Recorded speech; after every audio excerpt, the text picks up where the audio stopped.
Ma'am Annamalai, Vijay, Udhayanidhi, சீமான் இவங்க 4 பேரில் next ஜென்ரேஷனுக்கு யார் சிறந்த தலைவராக இருப்பாங்கன்னு நினைக்கிறீங்க? ஸோ என்னோட ஒப்பீனியன் படி பார்த்தா டிவிக்கு வந்தால் நல்லாயிருக்கும் அப்படின்னு நினைக்கிறேன். என் மக்கள் மானத்தோட மரியாதையோட கௌரவத்தோட வாழணும். என் மக்கள் யாருக்கும் கீழே கிடையாது. அண்ணாமலை நல்ல சிறந்த தலைவராக இருப்பார்.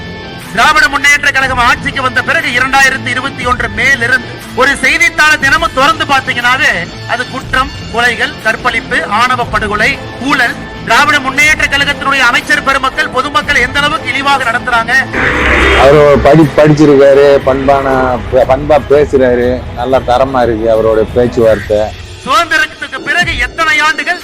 4.5 லட்சம் கோடி கடன். ஆனா வெறும் 4.5 வருஷத்துல அதை இரட்டிப்பாக்கி எனக்கு 9.5 லட்சம் கோடி கடனாக மாற்றி இருக்கக்கூடிய சாதனை திராவிட முன்னேற்ற கழகத்தினுடைய சாதனை.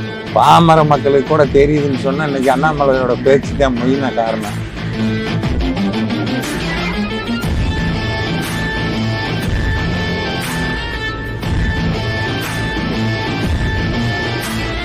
சினிமா நடிகர்லாம் எத்தனையோ நடிகர் வந்துட்டு போயிட்டாங்க. ரஜினிகாந்த் வந்தாரு, கமலஹாசன் வந்தாரு, டி ராஜேந்தர் வந்தாரு, எத்தனையோ நடிகர்கள் வந்துட்டு போயிட்டாங்க. அந்த மாதிரி இந்த நடிகரும் கொஞ்ச நாளைக்கு வந்துட்டு தான் போவாரு. வராதுன்னா நல்லாவே வரும். உங்களை விட எனக்கு அது நல்லாவே வரும். வேணான்னு விட்டு வச்சிருக்கிறோம். அப்புறம் உங்களுக்கு நமக்கு என்ன வித்தியாசம்? இதுக்கான பதில் வந்து பாத்தீங்கன்னா இப்ப வரப்போற எலெக்ஷன்ல யார் வின் பண்றாங்களோ அண்ட் எதிர்கட்சி யார் வராங்களோ, ஏன்னா இந்த ஆட்சியில சுத்தமா எதுவுமே கிடையாது. அவங்க எதுக்குமே அவங்க வந்து வாட்ஸ்அப் பண்ண மாதிரி யாருக்குமே தெரியல. அடுத்த 4 வருஷம் ஆட்சியில தான் நமக்கு அதுக்கான பதில் கிடைக்கும்.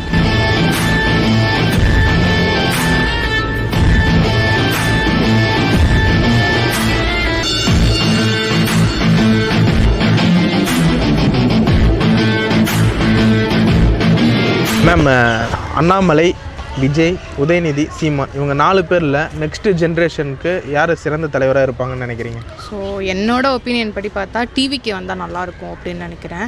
ஏன்னா அவங்க கரண்ட் கோல்ஸ் இது வரைக்கும் நிறைய டைம் டிஎம்கே ரிப்பீட்டாக வந்துகிட்டே இருக்காங்க.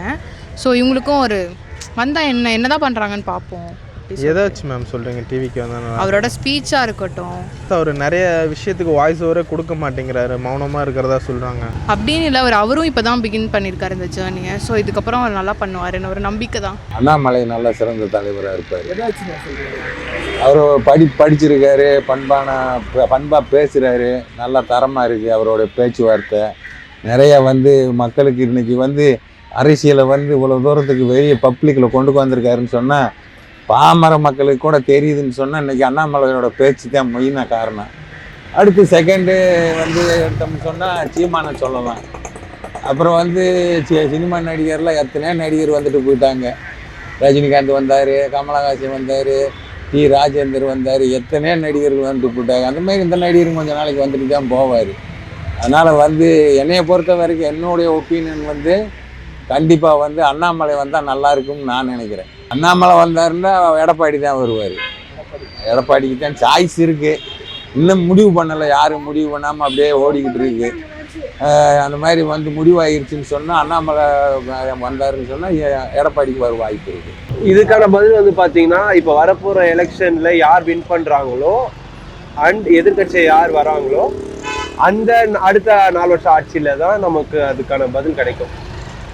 ஏன்னா கடந்த 10 வருஷமாவே என்டிகே அவங்க வாய்ஸ் அவுட்ல பண்றாங்க கரெக்ட். ஏன்னா அந்த வாய்ஸ் அவுட் நம்ம ஆளுங்கட்சிக்கிட்டோ இல்லை எதிர்கட்சிகிட்டயோ இருந்ததுன்னா அது ரொம்ப பவர்ஃபுல்லா இருக்கும். பட் அவர் பேசுற மாதிரி பேச மாட்டேங்கிறாங்க சில விஷயத்துக்குலாம். ஏன்னா அரசியல் கூட்டணி கட்சிகள் அழுத்தம், சென்ட்ரல் அழுத்தம், அது இதுன்னு இருக்கும். பட் அவர் நடுவில் எல்லா கேமும் ஆடுறாரு ஜாலியா. ஏன்னா அவருக்கு ஆளுங்கட்சியும் கிடையாது, எதிர்கட்சியும் கிடையாது. அவர் என்ன நினைக்கிறாங்களோ பேசலாம். அவர் எப்படி பேசினாலும் ஏதாச்சும் ஒரு பார்ட்டிக்கு ஒரு சாதகமாக தான் இருக்கும். ஸோ அவரை நம்ம இதில் சேர்த்துக்க முடியாது. ஒரு வேளை இப்போ பார்த்தீங்கன்னா ஏடிஎம்கேவோட கூட்டணி வலுவாக சேர்ந்துட்டே வருது. மேபி ஏடிஎம்கே எதிர்கட்சியில் மறுபடியும் அமர்ந்தாங்க அப்படின்னா அப்பயாச்சும் அவங்க வாய்ஸ் அவுட் பண்ணணும். ஏன்னா இந்த ஆட்சியில் சுத்தமாக எதுவுமே கிடையாது. அவங்க எதுக்குமே அவங்க வாய்ஸ் அவுட் பண்ண மாதிரி யாருக்குமே தெரியல. ஸோ ஒருவேளை விஜயோ இல்லை ஏடிஎம்கேவோ எதிர்கட்சியில் உட்காந்துறாங்க அப்படின்னா அவங்க எதிர்கட்சியாக அவங்க ஆளுமையை எந்த அளவுக்கு அவங்க பயன்படுத்துகிறாங்கன்றதை பொறுத்து தான் நம்ம அடுத்த ஜென்ரேஷனுக்கு அவங்க எந்த அளவுக்கு பவர்ஃபுல்லாக யார் வருவாங்கன்றதை சொல்ல முடியும். அஃப்கோர்ஸ் இந்த எலெக்ஷன் அடுத்த எலெக்ஷனில் கண்டிப்பாக உதயநிதி சிஎம் கேண்டிடேட்டாக இறங்கிடுவாங்க. அதுவும் நமக்கு எப்போ தெரியும்னா அவர் இப்போ வர எலெக்ஷனில் அவங்க ஆளுங்கட்சியாக அமைஞ்சு அவங்க எப்படி செயல்படுறாங்க அப்படின்றத பொறுத்து தான் சொல்ல முடியும். ஸோ இந்த கேள்விக்கான பதில் கரெக்டாக நமக்கு தெரியணும்னா மறுபடியும் ஒரு 4 வருஷம் நம்ம வெயிட் பண்ணி தான் ஆகணும், வேற வழியே கிடையாது. ஏன்னா இப்போ நீங்கள் கேட்ட கேள்விக்கு வந்து கரண்ட் ஜென்ரேஷன் லீடர்ஸ் வந்து யார் யார் சரியாக பண்ணுறாங்க பண்ணலன்றது நம்ம ஈஸியாக சொல்லிட முடியும். நீங்கள் கேட்குறது வந்து அடுத்த ஜென்ரேஷன்.